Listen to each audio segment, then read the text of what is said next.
تو جب انہوں نے پیاس کی جو ہے وہ اپنے پیاس کا ذکر کیا حضرت موسیٰ سے،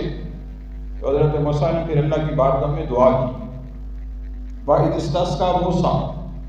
تو اللہ کی بارگاہ میں استغاثہ کیا، دعا کی کہ میری قوم کو پانی عطا کیا جائے۔ تو اللہ تبارک و تعالیٰ نے ارشاد فرمایا، موسیٰ یہ جو آپ کے ہاتھ میں عصا ہے نا، چھوٹا ہے، ڈنڈا ہے، اس کو پتھر پر ماریں۔ حضرت موسیٰ نے عصا کو پتھر پہ مارا اور ارشاد ہوا کہ پھر کیا ہوا، فَانْفَجَرَتْ مِنْهُ اثْنَتَا عَشْرَةَ عَيْنٍ، پھر ہم نے ایک نہیں، دو نہیں، بلکہ تین نہیں، بلکہ 12 مختلف چشمے جاری فرما دیے، پانی کے 12 مختلف چشمے جاری فرما دیے۔ فرمایا قَدْ عَلِمَ كُلُّ أُنَاسٍ مَشْرَبَهُمْ، تو پھر آپ کی قوم کے جو قبائل تھے، ان 12 قبیلوں نے اپنے اپنے پینے کی جگہ کو پہچان لیا کہ یہ ہمارا چشمہ ہے، یہ ہمارے لیے ہے، تو پھر وہ پیتے رہے وہاں سے۔ پھر ہم نے فرمایا کلوا واشربوا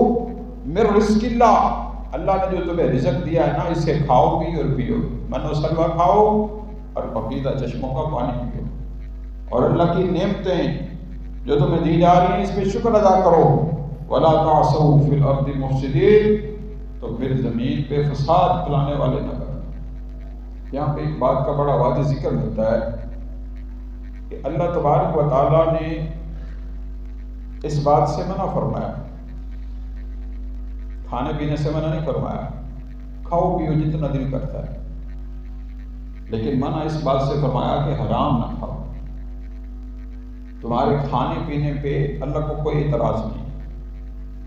بلکہ تمہارے رزق حلال کھانے پینا تمہارے لیے عین عبادت لکھ دیا گیا۔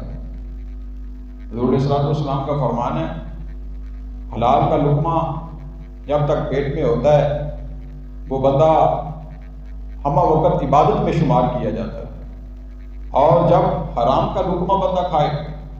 وہ نمازیں بھی پڑھے، وہ روزے بھی رکھے، اللہ 40 دن تک لقمہ حرام کھانے والے کی دعا کو بھی قبول نہیں فرماتا۔ تو منع تمہارا کھانا پینا نہیں، منع یہ ہے کہ تم کھاؤ پیو لیکن حلال کھاؤ، طیب کھاؤ، طاہر کھاؤ، کہ جب تم حلال کھاؤ گے تو تمہیں پرورش بھی حلال ملے گی، اور پھر کیا ہوگا، اس کے انعام کے بدلے اللہ تمہیں عبادت کی زیادہ توفیق عطا فرمائے، اللہ تمہیں اپنے قریب کر لے گا، اللہ تمہیں معرفت کے نظارے عطا فرمائے گا۔ اب تمہارا اندر بھی صاف اور من اور تن دونوں صاف ہو گئے، تو پھر اللہ اپنے حجاب کے پردوں کو تیری آنکھوں کے سامنے اٹھاتا چلا جائے گا اور تو اللہ کے قریب جاتا جائے گا۔ اور دوسری بات منع کیا فرمایا، کھانا پینا منع نہیں ہے، کھانا پینا منع، کھانے پینے کے بعد فرمایا وَلَا تَعْثَوْا فِي الْأَرْضِ مُفْسِدِينَ، جو بہتے رج جاؤ تو پھر زمین دے وچ فساد نہ پھیلاؤ۔ فساد پتہ جے نا، 2 وجہ تو لڑائی ہوندی ہے، ایک بہتی بھوک تو تے ایک بہتے راجے تو، دونوں بندے لڑتے ہیں، بھوکا بھی تے رجیا بھی۔ بھوکا دے اپنی بھوک نوں لڑتا ہے، تے رجے نوں مان ہوندا میرے کو بہت کچھ ہے، مینوں کی ہون ڈیا ہے۔ وَلَا تَعْثَوْا فِي الْأَرْضِ مُفْسِدِينَ، فرمایا زمین میں فساد پھیلانے والے نہ بننا، یہ تمہارے رب کو پسند نہیں۔ تمہیں اللہ نے دولت دی ہے، نعمت دی ہے، مال دی ہے، عزت دی ہے، رزق وافر دیا ہے، اولاد دی ہے، شان و شوکت دی ہے، تاج و تخت دیا ہے، حکمرانی دی ہے،